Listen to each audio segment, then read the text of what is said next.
That's a very interesting concept, but makes total sense when you look at the this connection and what Luke describes as just brighter, the light being myself. Technical term is positive affect in psychology, just being feeling healthier psychologically, emotionally healthier. And there is a vast body of research connecting um, physical states, especially inflammation, with depression. So we've heard a lot about inflammation, right, in the context of having implants. Um, Inflammation understood as your immune system respond to a pathogen, right? So when we're exposed to viruses, when we're exposed to bacteria, our body's starting to mount a response to it to protect ourselves from the effect. Um, we can also mount the same response, not necessarily to the pathogens, in the absence of them, to things like stress, to things like lack of sleep. Also, overweight has been associated with this increased levels of inflammatory processes. And the way we can measure it, we can take someone's blood sample and see that there's an increase of this immune cells, CRP or interleukins, that indicates that we're maybe not having full blown illness, infection, but that we have this pro inflammatory state. We're a little bit inflamed. And that has been linked to depression. That often triggers depression. It shows in this malaise, grogginess, lack of motivation, and often in also negative thinking and just poor life quality and generally feeling low and down. So now, when you take these two things together, you can see how they merge, right? If the implants are making individuals sick, causing that inflammatory response because this is it's recognized by your body as a pathogen, as something foreign, you have to fight it. If they're creating environment that it's like an autoimmune response, well, that is tightly connected to how you feel emotionally. And very quickly you can develop this overall state of, combine it with the sleep issues also, with anxiety. You develop this state of grogginess, dread, not feeling like yourself, and it just does not feel well. And you're trying to understand it, your mind trying to make sense of it, but and when you can, because it's like, well, why am I even feeling that? Nothing bad is happening. And if it is, you quickly will find an explanation. But even if it isn't, you're like, I'm just wired that way, right? Like, I'm just depressed for no reason. And then you start feeling bad even out of guilt. I've heard these explanations of people who are just saying, I don't know. I should be more grateful. I'm not connecting to myself, to my family, to my faith. I'm not the same person. And that in of itself is very depressing. Knowing that you're living the life you have no good reasons, but you're feeling crummy. And you can't even explain why.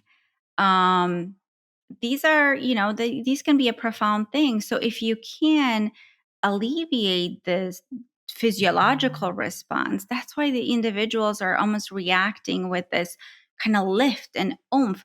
Well, and nobody's going to think that the implants are causing inflammation, and the inflammation's cascading into Mhm.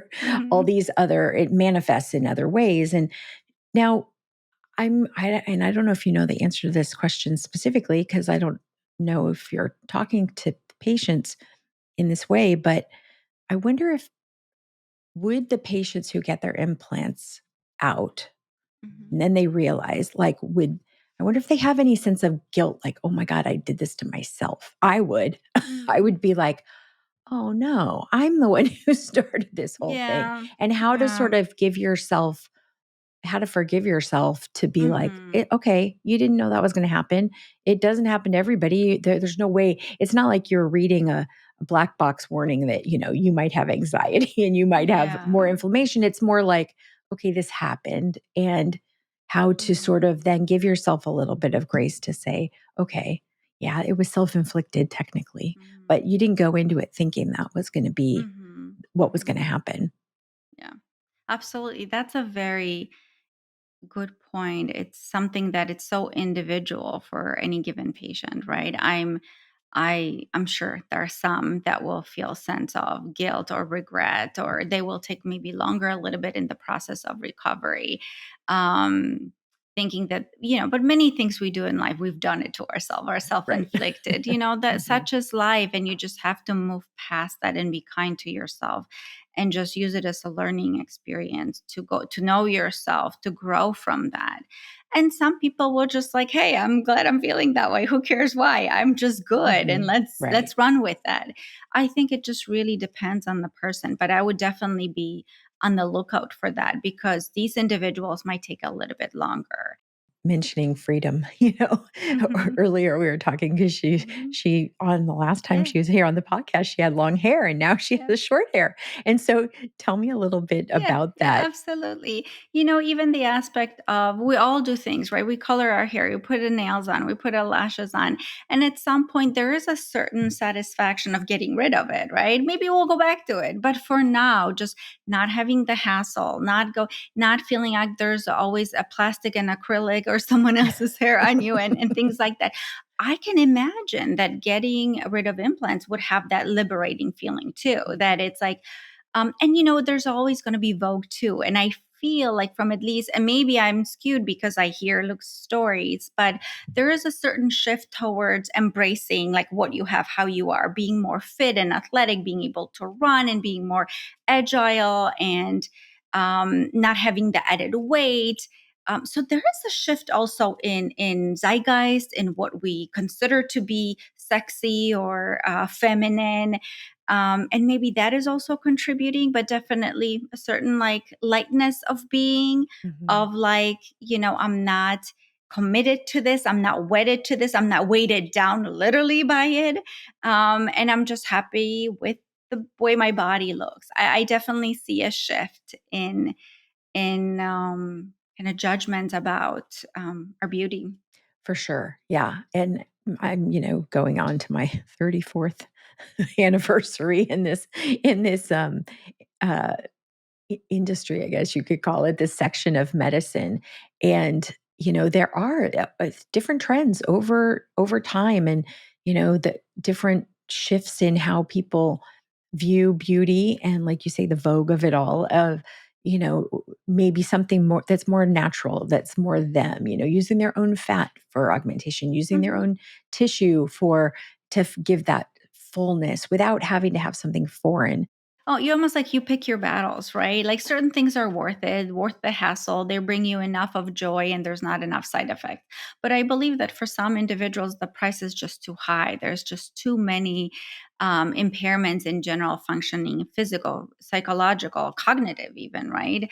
Being able to perform your job. That example that Lou gave of person who had to go on disability because she wasn't able to function. Those are extreme cases.